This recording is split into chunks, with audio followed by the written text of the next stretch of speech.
ఆకాశం అగ్నిగోళంలా మారింది. ఎండల తీవ్రతతో జనం అల్లాడిపోయారు. జూన్ నెల దాటినా వరుణుడి జాడలేక రైతులు కన్నీరు పెట్టారు. ఇప్పుడు ప్రకృతి తన రూపాన్ని మార్చుకుంది. దేశవ్యాప్తంగా వాతావరణం కూలైంది. పదునైన గాలులు, మేఘాల రాకతో పరిస్థితులు పూర్తిగా మారాయి. దేశాన్ని 15 రోజుల పాటు వర్షాలు ముంచెత్తబోతున్నాయి. ఇది వాతావరణ శాఖ ఇచ్చిన తాజా అప్డేట్. అందరిలోనూ ఇప్పుడు ఒకటే ఉత్కంఠ. నిజంగానే వానలు రాబోతున్నాయా, వరదలు ముంచెత్తుతాయా అన్న భయం అందరిలో కూడా కనిపిస్తోంది. ఇన్నాళ్లుగా అందని ద్రాక్షలో ఉన్న వానలు ఇప్పుడు దేశాన్ని పలకరించిపోతున్నాయి. గత 125 ఏళ్ల చరిత్రను ఒక్కసారి తిరిగేస్తే జూన్ నెలలో ఇంత తక్కువ వర్షపాతం నమోదు కావడం అత్యంత అరుదు. 2026 జూన్ నెల చరిత్రలోనే ఒక చేదు జ్ఞాపకంలా మిగిలిపోయింది. వాతావరణ శాఖ లెక్కల ప్రకారం చూస్తే గత జూన్లో దాదాపుగా 40% వర్షపాతం లోటుంది. అది 1901 తర్వాత ఇంతటి దారుణమైన పరిస్థితిని దేశం ఎప్పుడు చూడలేదు.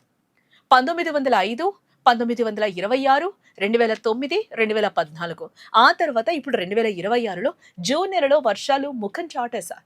దీనికి ప్రధాన కారణం పసిఫిక్ మహాసముద్రంలో ఏర్పడిన ఎల్ నినో. సముద్రం వేడెక్కడంతో ఋతుపవనాలు బలహీనపడ్డాయి. జూన్లో అరేబియా సముద్రం, బంగాళాఖాతంలో ఒక్క అల్పపీడనం కూడా ఏర్పడలేదు. అందుకే మేఘాలకు తేమ అందలేదు. వరుణుడు అలిగి దూరం జరిగాడు. ఇప్పుడు సీన్ మొత్తం కూడా మారిపోయింది. నైరుతి ఋతుపవనాలు దేశమంతా వేగంగా విస్తరిస్తూ ఉన్నాయి. అటు అరేబియా సముద్రం, ఇటు బంగాళాఖాతం నుంచి తేమతో కూడిన గాలులు వీస్తూ ఉన్నాయి. రెండు అల్పపీడనాలు వాతావరణాన్ని పూర్తిగా మార్చేశాయి.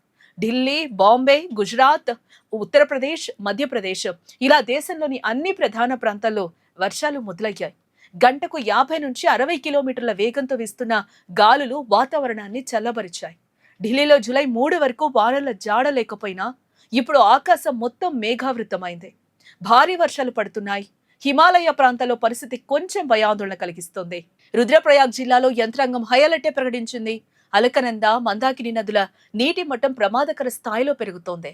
హిమాచల్ ప్రదేశ్లో ఇప్పటికే భారీ వర్షాలు దాటికి 6 మరణించారు. ప్రాణ నష్టం జరగకుండా అధికారులు వాట్సాప్ గ్రూపుల ద్వారా ఎప్పటికప్పుడు ప్రజలను అప్రమత్తం చేస్తూనే ఉన్నారు. మైకింగ్ నిర్వహిస్తూ ఉన్నారు. నదీ తీర ప్రాంత ప్రజలను సురక్షిత ప్రాంతాలకు తరలిస్తున్నారు. తెలుగు రాష్ట్రాల పరిస్థితిని గమనిస్తే ప్రధాన డ్యాములన్నీ డెడ్ స్టోరేజ్ దశకు చేరుకున్నాయి. సాగు, తాగునీటి కష్టాలు తీవ్రమయ్యాయి. ఇప్పుడు కురుస్తున్న ఈ వర్షాలు డ్యాములకు జీవం పోయబోతున్నాయి. అన్నదాతల్లో కొత్త ఆశలు చిగురిస్తున్నాయి. ప్రస్తుతం వాతావరణం అనుకూలంగా ఉంది కాబట్టి వర్షాలు దేశవ్యాప్తంగా సమృద్ధిగా పడే అవకాశం ఉంది. ప్రకృతి ప్రసాదించిన ఈ వానలను అందిపుచ్చుకుని జలశక్తిని నిర్మించుకోవడమే ఇప్పుడు మన ముందున్న ఏకైక మార్గం.